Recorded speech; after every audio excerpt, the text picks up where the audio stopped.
Wwe Smackdown, January 9th, 2026. You already know. What's this? The second Smackdown of the year.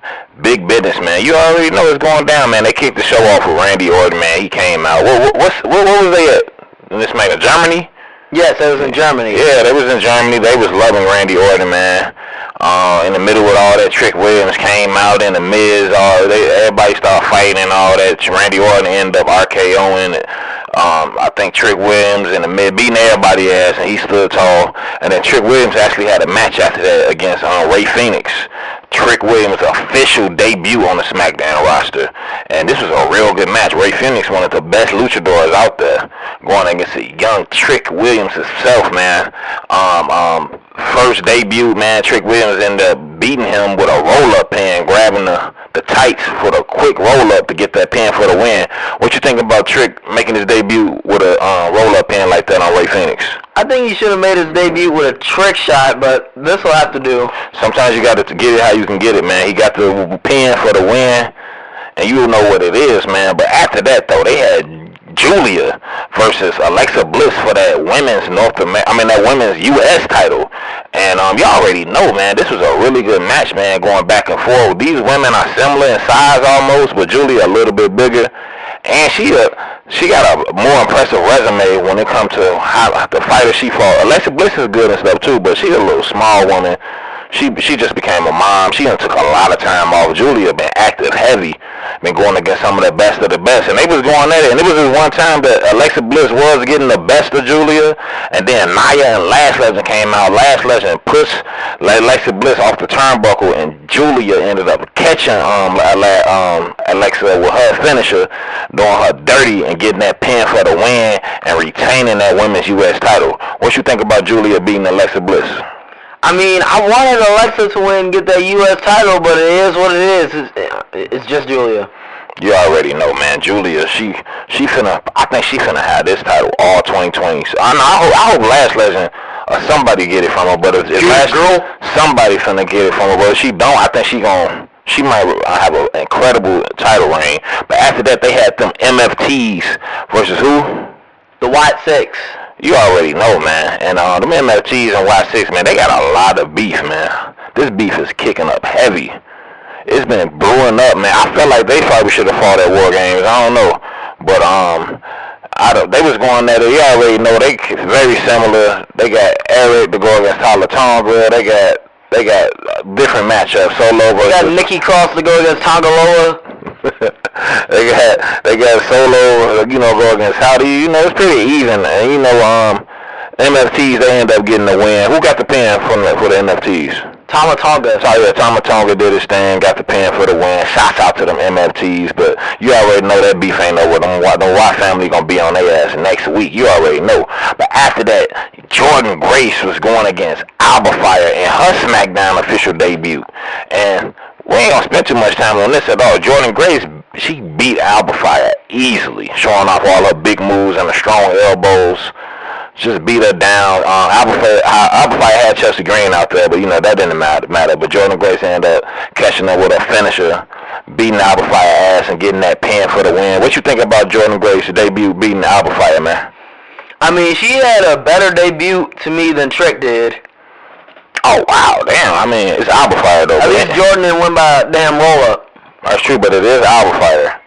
Jordan Grace, though, after she got done beating Alba Fire, she was walking up the ramp, getting ready to go back. Who came out and stopped her and met her at the ramp? The beautiful Betty herself, Jade Cargill. Young Jade Cargill, man, looking better than ever. She had the wet t-shirt on. You already know Jade got that good. You already know. That's why she got a child. I mean, once you get in there, you can't resist. You have a child, you can't resist, man. Jay got that magic. But she came out there and set the record straight, let her know you ain't do nothing by beating Alba Fire. You know what I mean? Times Jay done beat Alba Fire and then Isla Dawn ass too many times to count. She ain't impressed by that. She let her know. She walked around her in a circle like she was a little child, man. Jade ain't playing, man. She got heavy beef with Jordan Grace right now. They going at it. And if you looked on Twitter or something like that, Jade, she been dissing Jordan Grace, body shaming her, all in the comments, talking about she ain't got no ass, talking about her big elbows. It's getting spicy, man. What What you think about this Jordan Grace, Jade Cargill beef, man? This is not going to end very well for Jordan Grace. I mean, what can anybody do about Jade Cargill? Jade is that bitch. Does that bitch have any title defenses? Don't say it like that. Does she? No. Hey man, Jade, shouts out to Jade, man. I'm ready for, I think a good title match should be for her to defend it against Jordan Grace. I'm ready to see that. Make it Saturday night main event. Let it happen. But after that, we gonna get into the main event of the night, man. They had Drew and Cody. Drew versus Cody. 3 stages of hell, man. First singles match down anywhere as far as in that cage match, man. Let's just get right into it, man.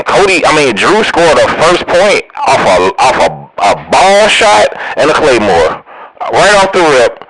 To get on the board, call Cody with the ref wasn't looking, hit him in the balls, call him with a claymore. Drew got on the board early, and then Cody, he traveled up a long way to get that second win, man. He was beating Drew ass, man. He was even in the crowd whooping Drew ass. He jumped off the top out the crowd, hit him with a sprawl splash.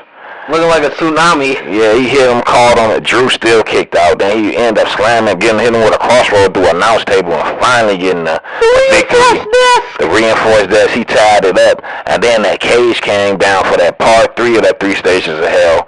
And they was going at it, man, cage style, man. And Drew almost snuck out there a couple times. Cody was beating his ass, getting that inspiration from them nights, them long, sweaty, dark nights with Brandy.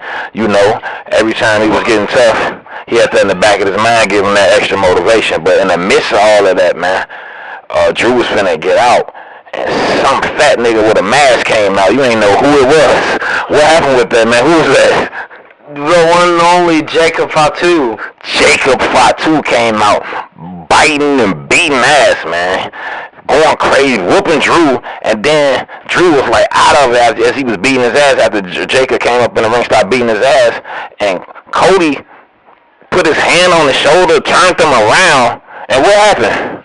Jacob started beating Cody. Just like a wild animal, man. Just in a straight line. You can't stop him, man. He just started beating Cody ass. Cody was trying to give it. See, I rock with Cody. Cody was trying to give it back. Cody was swinging back, man, but we talking about a man or werewolf, man. High off the coke and the Red Bull. You can't stop that, man. Slap him with the flapjacks. He was on him, man. In the middle of him and Cody going at it, man. What Drew do, man? He escaped the cage. The Scottish way. Sneaky style. With the skirt and the bun. He got out of there and got that belt, man. So you know what this means, man? Drew McIntyre is new undisputed champion of 2026, nigga. Drew McIntyre beat Cody Rhodes due to the help of Jacob Fatu, man. What you think about this 3 stages of hell match, man? This was a good match, but I hate everything about Drew McIntyre. He's stupid. He's dumb. Are you dumb? Are you hating Jacob now, or do you think Jacob? I'm hating on Jacob. Do you think he meant to do that? Jacob, it was an accident. That looked like an accident to you? Oh, you think he? Yeah, he ain't trying to help Drew win. Drew attacked his ass. Had him sitting out for 4 months. He didn't mean to. That's why after Cody got back up, he hit Jacob with a shot to the back of his head, and Jacob was down for the rest of the scene. Yeah, Jacob was down, and he was holding his head like he knew he messed up. I'm looking for Jacob to apologize to Cody, man. Jacob stupid. But I ain't gonna lie, man. This SmackDown episode to me felt like a PLE almost, man. They had some good matches, man. And this 3 stages had some fire. Shout out to Cody. But for all them Cody fans that mad that Drew won, we got even better news for y'all, man. Cause y'all know what this mean. That mean y'all get to hear that adrenaline at the Royal Rumble. Cody gonna be in a Royal. How you feel about Cody being in the Royal Rumble this year? I mean, he already won 2 in a row, but come on, this time we have a chance of having a wild Chris Jericho running around. Yeah, I don't think that'll be Cody. Can Cody be like the first to triple up on the Royal Rumble back to back? We don't know, but shouts out to SmackDown, man. I rock with SmackDown heavy, man. NXT, SmackDown, Evolve, my top favorite shows for sure. I'm not a huge Raw fan like that, but this is a great episode. What you think of this episode of SmackDown? Was it decent or not? Cody lost, right? Yeah, Cody lost. That's all I can say. Shouts out to Jade with that wet t-shirt. We see you, girl. Let's go, man. Message of the day. Knock knock. Who's there? Your mommy.